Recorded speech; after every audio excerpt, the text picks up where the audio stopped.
দামি সুন্দর ক্লাসিক সোফার কি 12টা বেজে আছে দেখেন।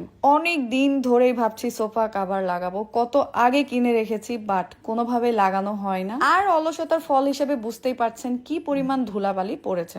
ভাবা যায় যেখানে আমি নিজেই আপনাদের এত এত করে সাজেস্ট করি আপনার জিনিসপত্র আপনাকেই যত্ন করতে হবে, আর সেখানে আমি 2 ধাপ পিছিয়ে আছি। ব্যাপার না, দেরিতে হোক কিন্তু ভালো করে যত্ন নেওয়া হোক। সোফা দামি নিবেন ঠিক আছে, কিন্তু এটা যদি আপনি ভালোভাবে ঢেকে না রাখেন তাহলে ঠিক থাকবে না। আর আমি দোলনার সাথে ম্যাচিং করে নিয়েছি, এটাই ট্রু। এত সুন্দর সোফা যদি কিছুদিন পর নষ্ট হয়ে যায় তাহলে সৌন্দর্য দিয়ে আমি কি করব? এন্ড কাভার ছাড়া এটা যতটা সুন্দর, কাভার লাগানোর পরেও এর সৌন্দর্য কোনোভাবেই কমে না, একটা ক্লাসিক লুক দেয়। কারণ আমি যে তুর্কিশ সোফা কাভার অর্ডার করেছি এটা একেবারেই অরিজিনাল। পেজে অসংখ্য সোফা কাভারের রিভিউ আছে, অনেক সুন্দর সুন্দর, সেই সাথে পর্দাও আপনারা পেয়ে যাবেন অরিজিনাল। সব কালেকশন পেতে তাদের পেজ এখনই ভিজিট করতে পারেন, পেজ লিঙ্কটা আমার ডেসক্রিপশনে দেওয়াই থাকবে। সোফা কাভার লাগানো খুবই ইজি, আপনি হাতে ধরলে বুঝতে পারবেন কিভাবে লাগাতে হবে। আর আমি শুধু সোফা কাভারই না, আমি কুশন গুলোতেও কাভার নিয়েছি যেন দেখতে আরো সুন্দর লাগে। এবার দেখেন আমার বাসার পুরো লুকটাই চেঞ্জ হয়ে গেছে, তাই না? এখন মনে হচ্ছে আমার দোলনার সাথে সোফা একদম ম্যাচিং। আমি ঢং করে এটাই বলছিলাম।